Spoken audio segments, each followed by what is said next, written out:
Why do we travel? To broaden our minds? To get away from ourselves and other people? Or probably to find ourselves? Each journey is epic. Epic in scale, physicality, significance, or scenery, sometimes all at once. Today, the spirit of great exploration is not dead, merely displaced. 20 years from now, you will be more disappointed by the things that you did not do than by the ones you did. So throw off the bowlines, sail away from the safe harbor, catch the trade winds in your sails, explore, dream, discover.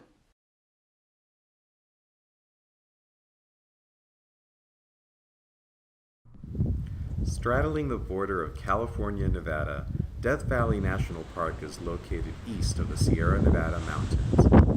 The park contains a diverse desert environment of salt flats, sand dunes, badlands, valleys, canyons, and mountains. The Keene Wonder Mine was one of the most successful gold mines in Death Valley in the early 1900s. It remains as one of the best examples of a historical gold mining operation in the national park. What is truly unique about this site is the well-preserved aerial tramway that still has the cables attached. Traveling 1,000 feet down in 1 mile, the tramway cars began carrying the valuable gold-containing ore from the mine to the mill in 1907. By 1912, almost $1 million in gold was hauled down these cables. Pete Augerberry, one of the original strike finders in this area, spent 40 years working his claim in the Eureka gold mine. Harrisburg was a tent city that grew to support a population of 300. Today, nothing remains of the town but Pete's home and his mine, which are located 2 miles down the dirt road to Augerberry Point. Leadfield was a historic mining town. It is located in Titus Canyon in the Grapevine Mountains. Ore was exploited in Titus Canyon as early as 1905, but the townsite of Leadfield at the head of the canyon dates to the years 1925 and 1926. The remains of the town include a few rusted metal sheds and 2 locked abandoned mine shafts.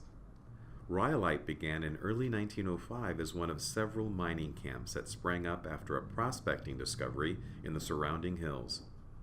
During an ensuing gold rush, thousands of gold seekers, developers, miners, and service providers flocked to this area, and many settled in Rhyolite. Today you can find several remnants of Rhyolite's glory days. Some of the walls of the 3-story bank building are still standing as it's part of the old jail.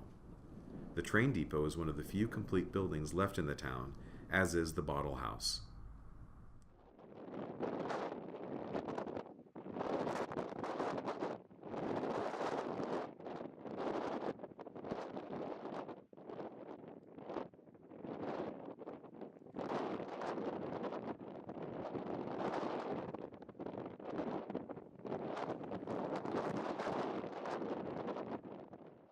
Other interesting ghost towns and sites in the valley are Ballarat,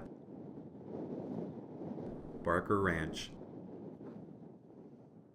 Chloride City, Greenwater, Skidoo, and Panamint City.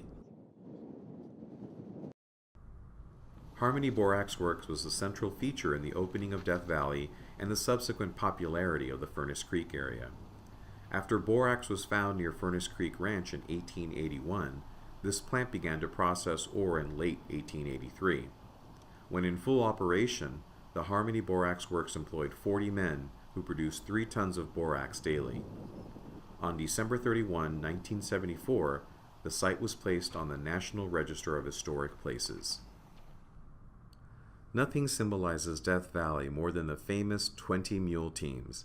These big teams pulled massive wagons hauling borax on a grueling 165-mile, 10-day trip across primitive roads. Although the teams only ran for 6 years from 1883 to 1889, they've made an enduring impression of the Old West. Today, the 20-mule teams are only a fond memory, but you may see two of the last remaining wagons here in Death Valley. The charcoal kilns complex in Wild Rose Canyon is among the most remarkable historical architectural features of Death Valley National Park. These 10 beehive-shaped masonry structures, about 25 feet high, are believed to be the best-known surviving examples of such kilns to be found in the western U.S. The Wild Rose charcoal kilns were completed in 1877 to provide a source of fuel suitable for use in two smelters adjacent to their group of lead-silver mines in the Argus Range west of Panamint Valley, about 25 miles distant from the kilns. Soon after being commissioned, they were shut down. This short life may help explain the remarkably good condition of these kilns, more than 100 years after their construction.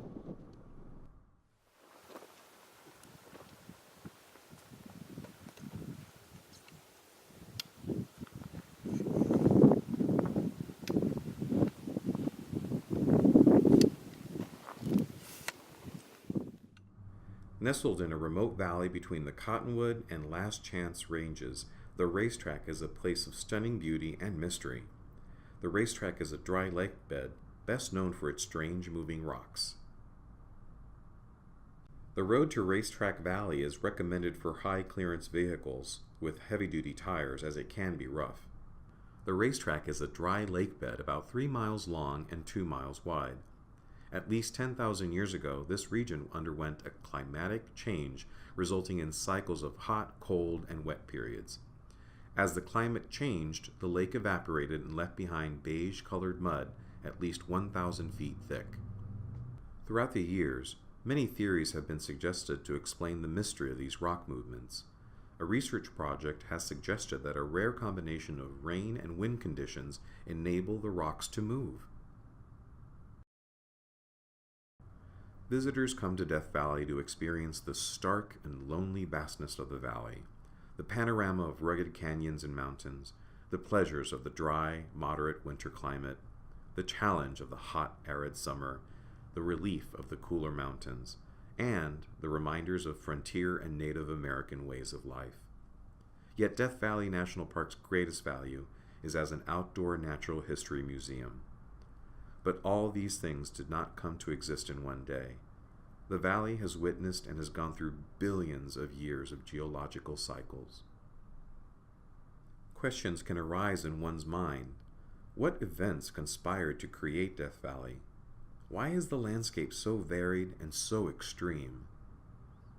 Death Valley's rocks, structure, and landforms offer a wealth of information about what the area may have looked like in the past. Death Valley's landscape has been changing for millions of years. It is changing now, and will continue to change long after we have departed. Erosion slowly carves away at the ancient rock formations, reshaping the surface of the land. The basin continues to subside, and the mountains rise ever higher. It is interesting to imagine, but impossible to predict, the future of Death Valley. Please join us for the next episode of Explore, Dream, Discover, when we visit another site in North America.